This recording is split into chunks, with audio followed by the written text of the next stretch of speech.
Oui, alors je suis Dionys Descrevel. En fait, mon parcours dans la traduction commence ici avec l'association Atlas, avec l'atelier Vice Versa catalan-français, qui a eu lieu l'année dernière en 2023, et qui était l'occasion pour moi de découvrir ce que c'était que le métier de traducteur en rencontrant des traducteurs de métier. Et du coup, je suis un peu tombé dans la marmite, hein. J'avoue que c'est quelque chose qui m'a plu tout de suite. Cette recherche, cette investigation, cette quête du mot juste. Surtout que c'était un complément par rapport à mon travail d'écrivain, de poète. Les deux m'ont paru tout de suite vraiment complémentaires et se nourrir l'un et l'autre. Alors ce que je voulais, moi, c'était un petit peu dresser un petit panorama de la jeune poésie catalane. Quand je dis jeune, voilà, je suis parti sur des auteurs, des autrices de moins de 40 ans. Et donc voilà, j'ai essayé de faire une recherche pour distinguer un petit peu ce qui émergeait en Catalogne et ce qui pouvait aussi résonner dans d'autres pays, auprès de d'autres cultures. Il y a une poétesse que j'apprécie particulièrement qui est Anna Gual, donc j'ai fait une recherche aussi par rapport au titre qu'elle a pu écrire en catalan, sachant que c'est une autrice qui est très peu traduite, il y a juste un ouvrage d'elle qui est traduit en français.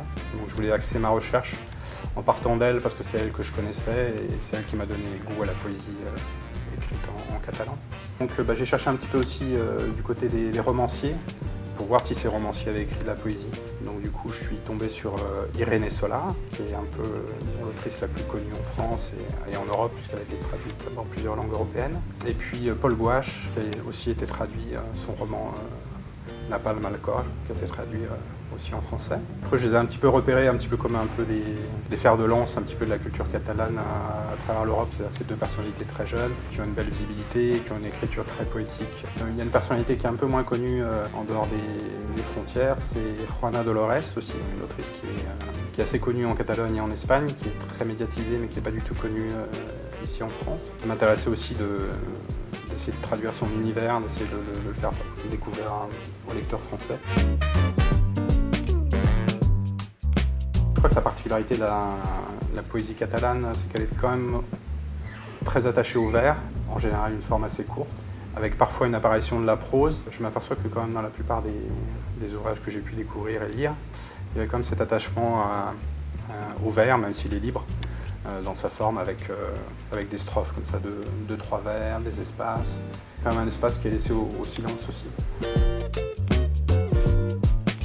Pour pouvoir vraiment s'intégrer dans la vie culturelle catalane, le catalan était un petit peu indispensable. Il fallait que je trouve un peu une porte d'entrée dans la culture catalane pour me libérer un petit peu. Et donc du coup c'est la poésie qui m'a offert ça, parce que du coup je trouve que le meilleur moyen de rentrer dans une langue et de se l'approprier et de l'aimer vraiment dans sa profondeur, c'est de passer par la littérature. Donc moi, ma façon d'entrer dans la littérature, c'est la poésie.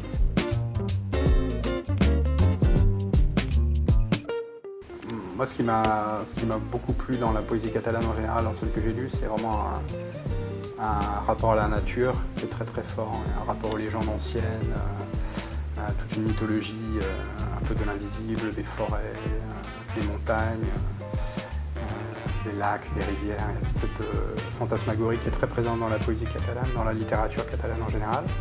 Et c'est ça que j'aimerais transmettre vraiment dans une autre langue, dans le français. Parce que c'est vrai qu'on a une vision un peu de la Catalogne très centrée sur Barcelone, qui est une très grande ville d'Europe, donc on a l'impression que tous les Catalans vivent à Barcelone. Quand on est en France, c'est un peu l'impression qu'on a, mais en fait on s'aperçoit que c'est une vaste contrée avec une nature très très présente. Et on est très vite dans la haute montagne, il y a les Pyrénées, donc il y a vraiment une culture montagnarde et une culture du mystère, avec des gens parfois un peu bavards, discrets, un peu taiseux. Et il y a toute cette partie-là qui m'intéresse beaucoup justement dans la culture catalane, dans l'écriture catalane. Et il y a beaucoup d'écrivains qui viennent de régions rurales en fait. Par rapport aux Catalans, je me sens vraiment dans l'idée d'une exploration de la poésie catalane, et je crois que c'est pour l'instant quasiment inépuisable. C'est quand même pouvoir être un peu la transmission, le reflet d'une culture. Et je pense qu'au-delà du texte qu'on propose, c'est aussi de faire des choix qui permettent de refléter un petit peu la culture telle qu'elle est à un moment donné, dans un pays, dans une région et dans une langue. Alors en même temps, c'est un grand lieu de liberté, la poésie, donc c'est aussi un grand lieu de danger, de trahison, évidemment, par rapport à l'auteur source. Donc ça, il faut évidemment toujours s'en méfier, parce qu'évidemment, dans la poésie, on aura toujours plus de liberté, dans la forme, dans le vers, dans le rythme, dans les choix qu'on fait, que dans une traduction d'un essai de philosophie, ou même d'un roman.